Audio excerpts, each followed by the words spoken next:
ಶಿವಮೊಗ್ಗದಲ್ಲಿ ತಯಾರಾದ dairy fresh ice cream.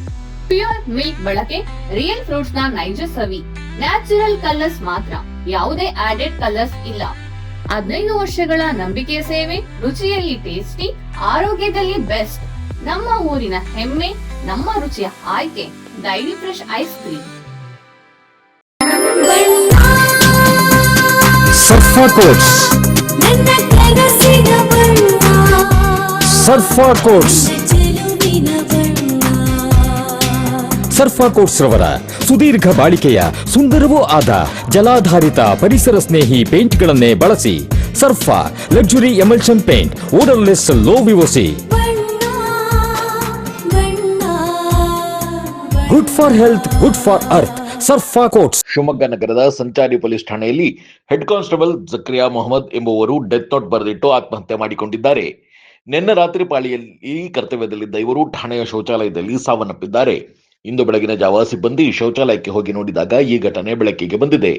ಶವವನ್ನು ಸರ್ಕಾರಿ ಆಸ್ಪತ್ರೆಯ ಶವಾಗಾರಕ್ಕೆ ರವಾನಿಸಲಾಗಿದ್ದು, ಮರಣೋತ್ತರ ಪರೀಕ್ಷೆಯ ನಂತರ ಹುಟ್ಟೂರಾದ ದಾವಣಗೆರೆ ಜಿಲ್ಲೆಯ ಚನ್ನಗಿರಿಗೆ ತೆಗೆದುಕೊಂಡು ಹೋಗಿ ಅಂತ್ಯಕ್ರಿಯೆ ನಡೆಸಲಾಗುತ್ತದೆ ಎಂಬ ಮಾಹಿತಿ ಪೊಲೀಸ್ ಮೂಲಗಳಿಂದ ತಿಳಿದು ಬಂದಿದೆ.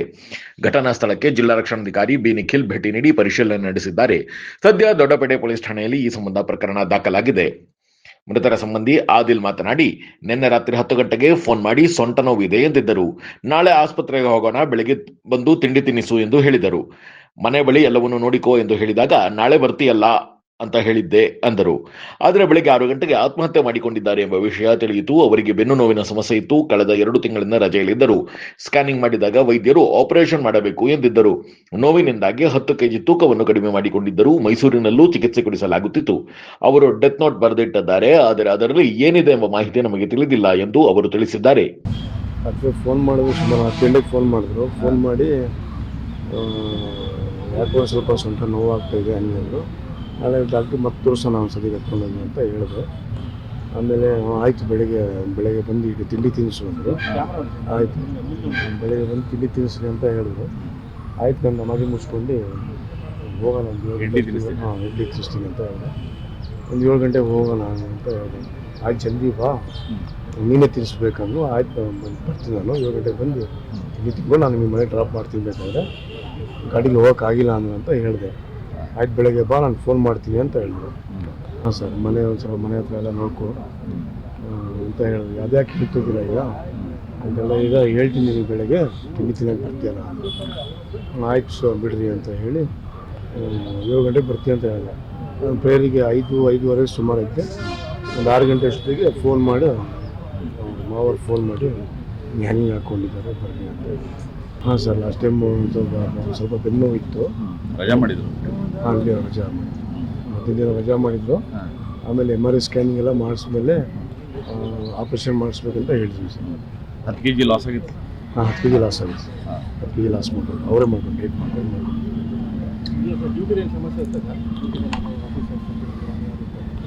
ಏನಪ್ಪ ಸ್ವಲ್ಪ ಗೊತ್ತಿಲ್ಲ ಸರ್ ನಮಗೆ. ಆ ರೀತಿ ಏನಿಲ್ಲ ಸರ್, ಮನೆ ವಿಚಾರ ಅಷ್ಟೇ ಮಾತಾಡ್ಕೊಂಡು, ಡ್ಯೂಟಿ ವಿಚಾರ ಹುಷಾರಿಲ್ಲ ಅಂತ ಟ್ರೀಟ್ಮೆಂಟ್ ಮಾಡಿಸಿದ್ರಾ ಬೆನ್ನಿಗೆ? ಹಾಂ, ಟ್ರೀಟ್ಮೆಂಟ್ ಮಾಡಿಸಿದ್ವಿ ಸರ್. ಟ್ಯಾಬ್ಲೆಟ್ಸ್ ತೊಗೊಳ್ತಾ ಇದ್ರು. ಮೈಸೂರಲ್ಲಿ ಮಾಡಿಸಿ ಸರ್. ಮೈಸೂರಲ್ಲಿ ಮಾಡಿಸಿದ್ವಿ, ಅದೆಲ್ಲ ಮಾಡಿಸಿದ್ದು. ಇನ್ನು ಹೆಡ್ ಕಾನ್ಸ್ಟೇಬಲ್ ಜಕ್ರಿಯಾ ಮೊಹಮ್ಮದ್ ಆತ್ಮಹತ್ಯೆಗೆ ಸಂಬಂಧಿಸಿದಂತೆ ಶಿವಮೊಗ್ಗ ಎಸ್ಪಿ ಬಿ ನಿಖಿಲ್ ಅವರು ಮಾತನಾಡಿದ್ದಾರೆ. ಒಂದು ಸಣ್ಣ ಬ್ರೇಕ್ ಮುಗಿಸಿ ಶಿವಮೊಗ್ಗ ಜಿಲ್ಲಾ ರಕ್ಷಣಾಧಿಕಾರಿ ನಿಖಿಲ್ ಏನು ಹೇಳಿದ್ದಾರೆ ಕೇಳೋಣ ಬನ್ನಿ. ನಿಯಮಿತ ಸ್ತನ ಪರೀಕ್ಷೆಯಿಂದ ಸ್ತನ ಕ್ಯಾನ್ಸರ್ ಅನ್ನ ತಡೆಯಿರಿ. ಆರಂಭಿಕ ಹಂತದಲ್ಲಿ ಪತ್ತೆ ಹಚ್ಚಿದ್ರೆ ಕ್ಯಾನ್ಸರ್ ಅನ್ನ ಗುಣಪಡಿಸುವ ಸಾಧ್ಯತೆ ಹೆಚ್ಚು.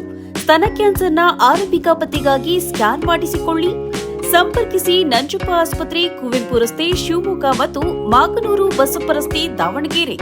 ದೂರವಾಣಿ ಸಂಖ್ಯೆ 081922601111 ಅಥವಾ 081822680000.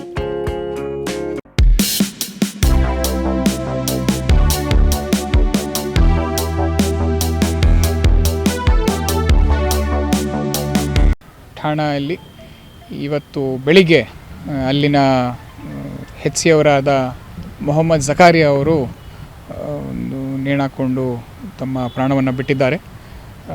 ಇಲ್ಲಿ ಮೊಹಮ್ಮದ್ ಜಕಾರಿಯಾ ಅವರು ಬಂದ್ಬಿಟ್ಟು ಕಳೆದ 2 ತಿಂಗಳಿಂದ ಆಬ್ಸೆಂಟ್ ಆಗಿದ್ದರು. ಅವರಿಗೆ ಬೆನ್ನಿನ ನೋವು ಇದ್ದಿದ್ದರಿಂದ ಅವರು ಅಲ್ಲಿ ಟ್ರೀಟ್ಮೆಂಟ್ಗೋಸ್ಕರ ಲೀವ್ ತೊಗೊಂಡಿದ್ದರು. ನಿನ್ನೆ 6ನೇ ತಾರೀಕು ಡ್ಯೂಟಿಗೆ ಬಂದು ಅವರು ಮತ್ತೆ ವಾಪಸ್ ರಿಪೋರ್ಟ್ ಆಗಿದ್ದು, ನಿನ್ನೆ ರಾತ್ರಿ ಅವರಿಗೆ ನೈಟ್ SHO ಅವರ ಒಂದು ಕರ್ತವ್ಯವನ್ನು ನೇಮಕ ಮಾಡಿದ್ವಿ. ಅದೇ ರೀತಿ ಅವರು ಕರ್ತವ್ಯವನ್ನು ನಿಭಾಯಿಸಿದ್ದು.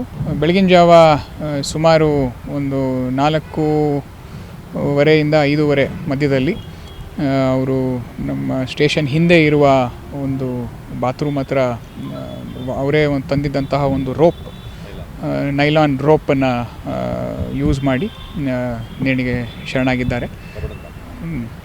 ಕಬ್ಬಿಣದ ಬಾಗಿಲಿಗೆ ಅವರು ಅದನ್ನು ಸಿಕ್ಕಿ ಟೈ ಮಾಡಿ ಅದರಿಂದ ಅವರು ನೇಣಿಗೆ ಶರಣಾಗಿದ್ದಾರೆ. ಈ ಒಂದು ನೇಣಿಗೆ ಶರಣಾಗೋಕ್ಕಿಂತ ಮುಂಚೆ ಒಂದು ವಾಟ್ಸಾಪಲ್ಲಿ ಒಂದು ಮೆಸೇಜ್ ಕೂಡ ಮಾಡಿದ್ದಾರೆ ಎಲ್ಲ ಅವರ ಸಿಬ್ಬಂದಿಯವರಿಗೆ ಮತ್ತು ಅಧಿಕಾರಿಗಳಿಗೆ. ಇಬ್ಬರುಗಳು ಕೂಡ ಅವರು ಈ ನಮ್ಮ ಈ ಒಂದು ಕಾರಣಕ್ಕೆ ನನ್ನ ಒಬ್ಬ ಸಿಬ್ಬಂದಿಯವರ ಹೆಸರು ಬರೆದು ಅವರು ನಮಗೆ ಕಿಂಡಲ್ ಮಾಡಿದ್ದಾರೆ. ಹಾಗೆ ನಮಗೆ ಹೆಲ್ತ್ ಇಶ್ಯೂಸ್ ಇರೋದ್ರ ಬಗ್ಗೆ ಎಲ್ಲರ ಹತ್ರ ಮಾತಾಡಿದ್ದಾರೆ ಅಂತ ಹೇಳಿ ಅವರು ಪ್ರಾಣವನ್ನು ಬಿಟ್ಟಿದ್ದಾರೆ. ಈ ನಿಟ್ಟಿನಲ್ಲೇ ನಾವು ಬೆಳಗ್ಗೆ ಅವರ ಫ್ಯಾಮಿಲಿಯವ್ರನ್ನೆಲ್ಲ ಕರೆಸಿ ಅವ್ರಿಗೆ ಡೀಟೇಲಾಗಿ ಏನೇನಾಗಿದೆಯೋ ಅದ್ರ ಬಗ್ಗೆ ತಿಳುವಳಿಕೆಯನ್ನು ನೀಡಿದ್ವಿ. ಫ್ಯಾಮಿಲಿಯವರು ಇವಾಗ ಒಂದು UDR ಕಂಪ್ಲೇಂಟನ್ನು ಕೊಟ್ಟಿದ್ದಾರೆ. ಅದರಂತೆಯೇ ನಾವು ನಮ್ಮ ಕಾನೂನಾತ್ಮಕ ಕ್ರಮವನ್ನು ಜರುಗಿಸಲು ಆಲೆ ಬಾಡಿನ PMಗೆ ನಾವು ಶಿಫ್ಟ್ ಮಾಡಿ. ಅದ್ರ ಬಗ್ಗೆ ನಮಗೆ ಡೀಟೇಲ್ಸ್ ಇನ್ನೂ ನಮ್ಮ ಇನ್ವೆಸ್ಟಿಗೇಷನ್ ಮಾಡೋದು ಬಾಕಿ ಇರೋದ್ರಿಂದ ಅದ್ರ ಬಗ್ಗೆ ನಮ್ಗೆ ಇನ್ನೂ ಗೊತ್ತಾಗಿಲ್ಲ. ನಮ್ಮ ಇನ್ವೆಸ್ಟಿಗೇಷನಲ್ಲಿ ಏನು ತಿಳಿಯುತ್ತೋ ಅದು ನಮಗೆ ಮುಂಚೆ ಅಂದರೆ ಲಾಸ್ಟ್ ಮಂತ್ ಯಾವಾಗ ಅವ್ರು ರಜೆಯಲ್ಲಿ ಯಾವಾಗಿದ್ದರು ಆ ಟೈಮಲ್ಲೂ ಒಂದು ಅಟೆಂಪ್ಟ್ ಮಾಡಿದ್ದಾರೆ ಅಂತ ಫ್ಯಾಮಿಲಿಯವರು ಇವಾಗ ಜಸ್ಟ್ ತಿಳಿದಿದ್ದಾರೆ. ಆವಾಗ ಅವ್ರಿಗೆ ಬಿದ್ದು ತಲೆಗೆ ಏಟು ಕೂಡ ಆಗಿತ್ತು ಅಂತಲೂ ಹೇಳಿದ್ದಾರೆ. ಅವರಿಗೆ ಒಂದು ಸ್ವಲ್ಪ ಡಿಪ್ರೆಷನ್ದು ಹಿಸ್ಟ್ರಿ ಇತ್ತು ಅಂತ ಕೂಡ ಫ್ಯಾಮಿಲಿಯವರು ಎಕ್ಸ್ಪ್ರೆಸ್ ಮಾಡಿದ್ದಾರೆ. ಬಟ್ ಅದ್ರ ಬಗ್ಗೆ ನಮಗಿನ್ನೂ ತನಿಖೆ ನಡೆಸಬೇಕಾಗಿದೆ. ಬಗ್ಗೆ ನಾವಿನ್ನೂ ಪರಿಶೀಲನೆ ಮಾಡಬೇಕಾಗಿದೆ. ಬಟ್ ಹಿಂದೆ ಕಬ್ಬಿಣದ ಬಾಗಿಲಿಗೆ ಅವರು ಮಾಡಿರೋದು ನಮಗೆ ಕ್ಲಿಯರ್ ಕಟ್ಟಾಗಿ ತಿಳಿದು ಬಂದಿದ್ದಾರೆ.